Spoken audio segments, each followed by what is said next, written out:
Assalamualaikum warahmatullahi wabarakatuh. Kisah pembebasan Palestina dari cengkeraman Romawi di masa Khalifah Umar bin Khattab radhiyallahu anhu.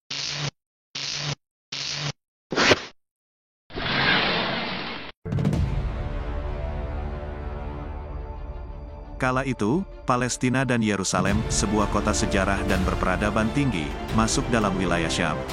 Palestina dan Yerusalem adalah tanah suci bagi tiga agama samawi, yaitu Islam, Yahudi, dan Kristen. Sejak Rasulullah masih hidup, beliau Shallallahu Alaihi Wasallam berkeinginan melebarkan dakwah Islam ke negeri para nabi tersebut. Namun, penguasa Syam bukan lain adalah Kekaisaran Bizantium atau Romawi Timur, sebuah emparium terkuat di masa itu, selain Kekaisaran Persia. Kedua kekaisaran ini, Romawi dan Persia, memiliki kekuatan militer dan politik yang sangat besar, serta memiliki pengaruh kuat di wilayah Timur Tengah, termasuk negeri Syam. Oleh karena itulah Nabiullah Shallallahu Alaihi Wasallam ingin membebaskan negeri tersebut dari cengkeraman bangsa Romawi yang telah berlangsung selama ribuan tahun. Sebuah kota penting yang menjadi target mereka adalah Yerusalem, yang merupakan ibu kota provinsi Palestina di bawah Bizantium.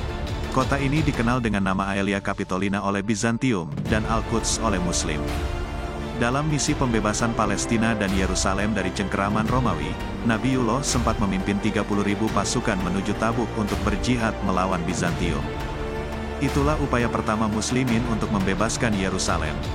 Namun ternyata Bizantium belum ditakdirkan untuk melawan kedahsyatan kekuatan Muslimin, hingga Rasulullah wafat. Amanah berpindah ke bahu Abu Bakar As-Siddiq.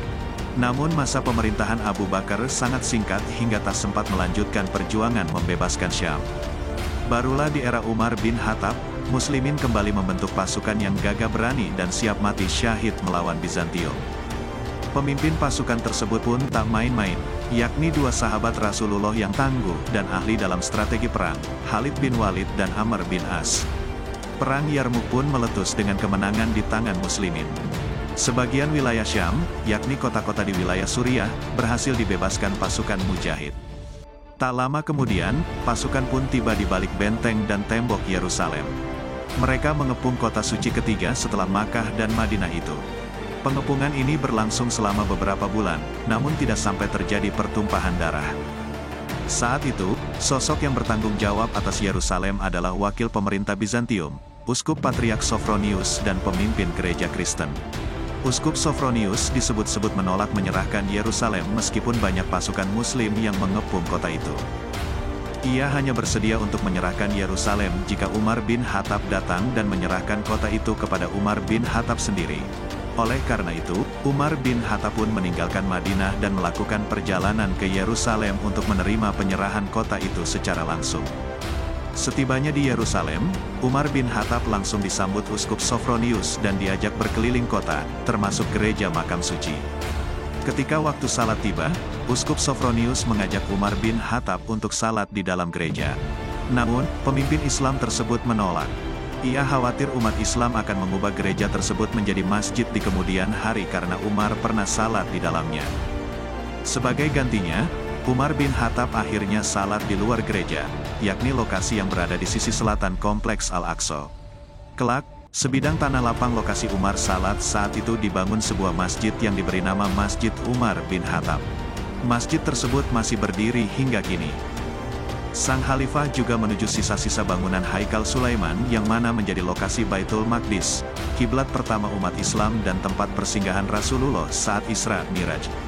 Di atas reruntuhan tempat ibadah yang didirikan Nabi Sulaiman ini pula kelak berdiri Masjid Al-Aqsa. Betapa terkejutnya Umar ketika melihat reruntuhan Haikal Sulaiman dipenuhi sampah. Beliau, bersama pasukan Muslimin pun kemudian membersihkan sampah-sampah tersebut dari sana. Masyarakat Nasrani sengaja menjadikan situs itu sebagai lokasi pembuangan sampah sebagai ejekan untuk bangsa Yahudi. Mereka marah pada Yahudi karena telah menyiksa dan membantai umat Kristen saat mengungsi ke Persia. Setelah berkeliling kota Yerusalem, Umar pun membuat sebuah perjanjian keamanan dengan penduduk setempat. Perjanjian yang dinamakan dengan Perjanjian Umar ini mengatur hak-hak dan kewajiban penduduk kota, baik Muslim maupun non-Muslim. Perjanjian ini juga menjamin kebebasan beragama, perlindungan terhadap gereja-gereja dan salib-salib, serta kewajiban membayar pajak. Uskup Sophronius kemudian mengajukan satu permintaan pada Umar, yakni agar orang-orang Yahudi tak tinggal di Yerusalem. Sebagaimana disebutkan, penduduk Kristen Yerusalem amat sangat membenci Yahudi karena kekejaman dan kesadisan mereka. Dalam sebuah riwayat, Umar setuju dan menjamin tak ada seorang pun Yahudi yang tinggal bahkan melintasi Yerusalem. Namun dalam riwayat lain, Umar tetap mengizinkan Yahudi mengunjungi Haikal Sulaiman dan tembok ratapan yang menjadi situs suci bagi mereka. Terlepas dari perdebatan sejarah tersebut, Khalifah Umar bersama Uskup Sophronius dan beberapa panglima perang Islam menandatangani perjanjian keamanan. Sejak itulah, Yerusalem resmi masuk ke dalam pemerintahan Islam.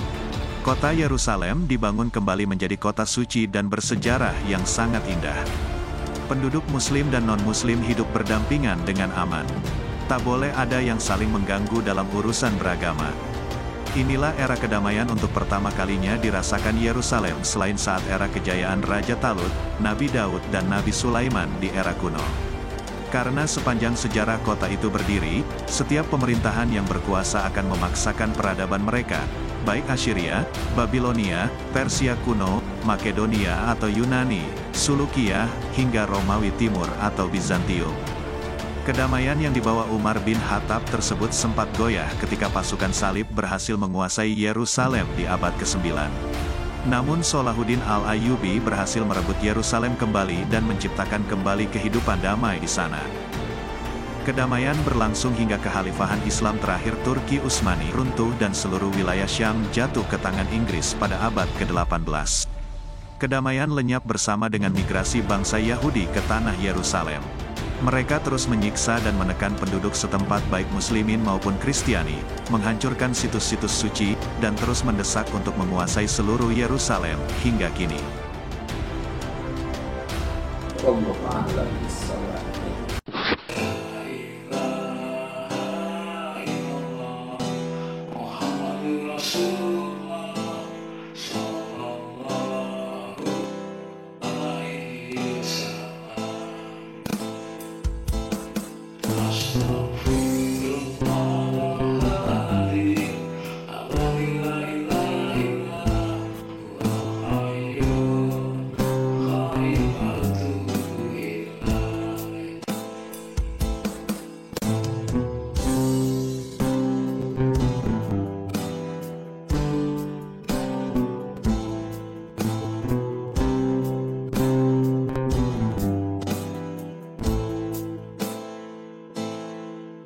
Wassalamualaikum warahmatullahi wabarakatuh.